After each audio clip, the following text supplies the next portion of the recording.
Hello, thank you all for being here. I am a huge fan of theory, so I have a complete development of this topic on theoretical terms, so I will try to keep up the speech following my script so I can try to tell you all things I have to say today. Okay, the topic today is a different definition of generative design. And this topic has been developed last year in a different paper, which I wrote with Aura Cruz. And that paper we presented in Barcelona. This paper was entitled Generative Design as a Tool for Social Innovation. This was a methodological approach. And in this time, I am trying to talk about the importance of all the elements that sustain this generative design concept. There are different definitions of generative design, but in this time, this research focuses on the role of generative design to support and provoke creative thinking. It means, as a developer of a common language that everyone can use to express their ideas, this term everyone includes all social stakeholders, even whom Ezio Mancini calls diffuse agents, or those who experience the problem and for this reason become a fundamental source for the creation of possible solutions. An important fact to consider is that creativity does not happen inside one person's head, but in the interaction between a person's thoughts and a sociocultural context. That's why it's really important to get this first immersion in a cultural context.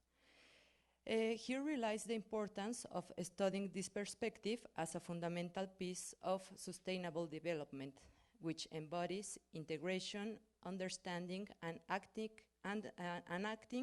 on the complex interconnections that exist between the environment, economy, and society.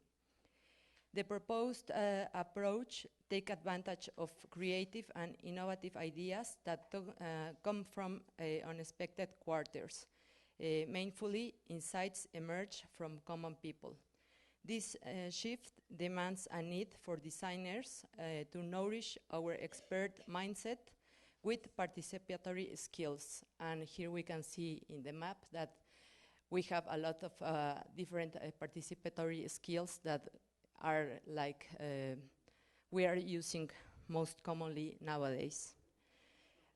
Well, continuing. Okay. The contribution of today's paper is to explore experiences in order to open the discussion about important elements for facing system-wide problems. Here we can see the definition. Because Findeli has stated that design, far from being responsible for solving linear problems, is responsible of proposing alternative systems to the existing ones. Defining generative design, we can approach to this concept from a theoretical, methodological, and methodological point of view. And this is a proposal that starts from the morphological processes. We use it in design as a fundamental unit of study, which usually synthesized in a set of detailed instructions to determine the design shape and ends at unpredictable results. Depending on the context, the results can be these two, which are a morphogenetic process that uses structured algorithms as nonlinear systems that seek endless, unique, and unrepeatable results generated by a code, as in nature, and a process of design driven by geometry. But in this case, we are going to explore this third definition, which is a different concept of generative design, and it defines it as a source that enables the collective, inclusive, and horizontal creation. This approach has been defined as rhizomatic by Delos and Guattari. The perspective includes all the stakeholders involved at the development of artifacts and interactions in order to support or improve their ability to generate. Professional design practice today involves advanced knowledge. This knowledge is not solely a higher level of professional practice, but it is also a qualitatively different form of professional practice that emerges in response to demands of the information society and the knowledge economy to which it gives rise, and also given the possibilities that the latter open. We are experiencing a constantly changing situation. Therefore, we cannot understand knowledge as a final body. This would result unproductive. Instead, we need ductile and adaptable knowledge, nomad or rhizomatic, but above all, cumulative. So we can start like thinking about that all the information and knowledge that is created in communities, we can use it for design support. I'm going back, this one. It is important to explore the concept of generation or creation. Design is not just about visualization and the application of individual creativity anymore. The problems that designers are being invited to identify and solve cannot be addressed by individuals, no matter how smart or creative they are. The situations are so far too complex. We face significant challenges since the problems are wicked and the new landscapes and boundaries of design are fuzzy. The importance of creativity for generative design is essential. We need to help people rediscover and boost what they already have, this capacity to imagine. But the real value of creativity does not emerge until you are brave enough to act on those ideas. That combination of thought and action defines creative confidence, the ability to come up with new ideas and the courage to try them out. An example of this creative confidence can be seen in grassroots innovations, which includes improvements on traditional practices, resources, or skills, and traditional ways of knowing and experimenting. It turns out that creativity is not solely, is not some rare gift to be enjoyed by the lucky few, but it is a natural part of human thinking and behavior. So we need to use it. Okay. For generative design, it's suggested that tools have to be shaped cooperatively. The exchange of ideas, instructions, experience, and sometimes scolding for not listening carefully must become imperative. Gestures, sounds, and slowly words began to form. Sharing one's knowledge with others is done not just through oral or textual language, but also artistically. Feelings became art when feelings had to be understood even without explicit articulation. One needed to develop intuition. Through the use of transdisciplines, tools have been developed. An example are tools which are used by Raumstrategien. This is a German Master of Arts program that emerged from the vision of an artistic and urban design practice that acts on city space and explicitly promotes interdisciplinarity. One of these tools is senses mapping, which is what we are seeing here in the screen. And one of these two, This tool combines observation, field immersion, sensory ethnographic, and graphic thinking. The aim of this tool is to develop intuition and capture a holistic view for the first stages of field research. It's important to remark that for tools generation, analog tools are more efficient at collective projects because there is no need of previous technological training. Nevertheless, this does not eliminate the support of the latter, since they can be more rigorous and may strengthen the process from designer roles. We must imagine how we might create highly flexible, constantly evolving systems in which any exchange between participants is an opportunity for empathy, insight, innovation, and implementation.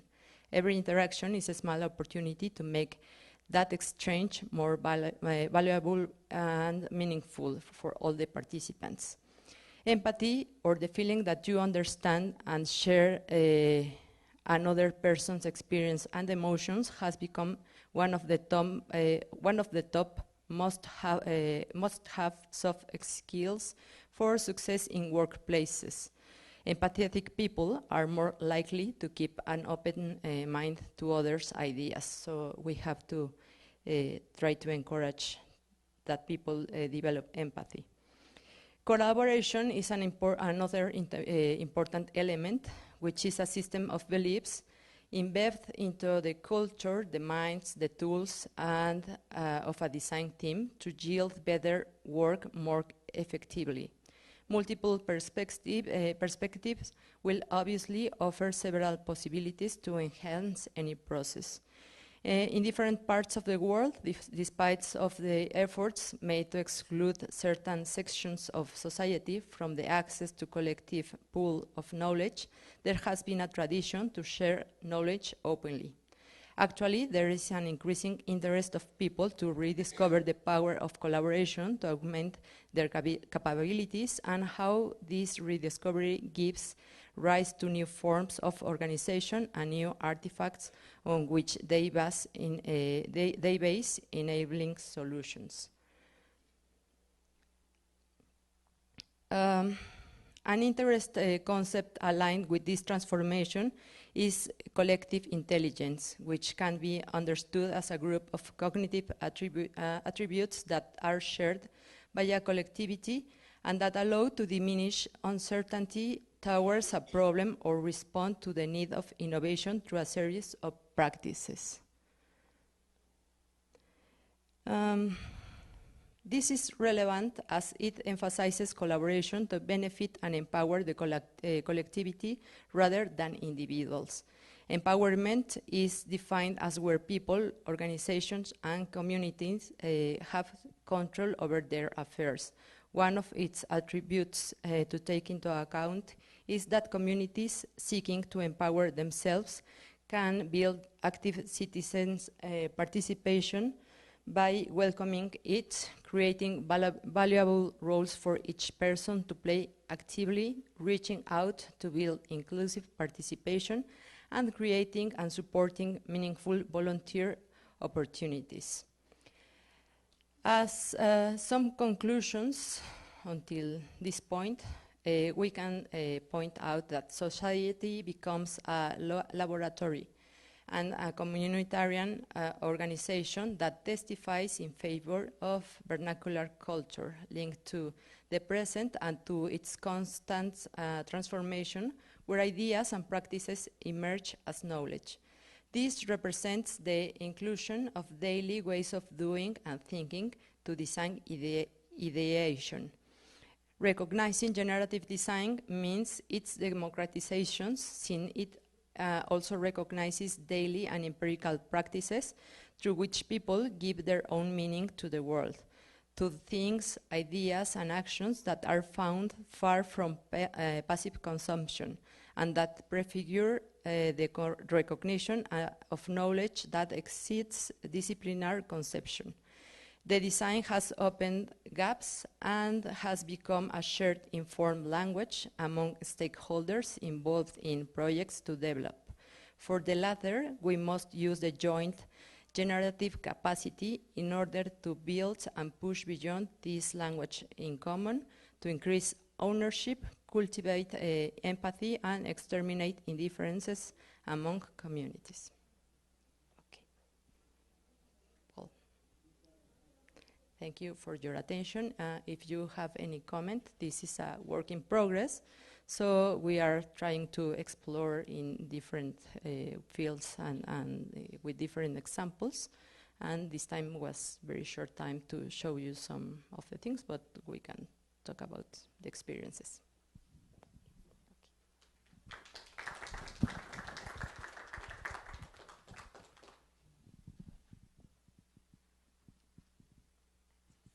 Muchas gracias, maestra. ¿Alguien tiene alguna pregunta, un comentario?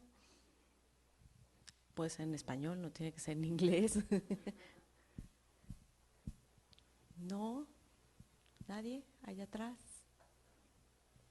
¿No? Bueno, pues muchas gracias, maestra.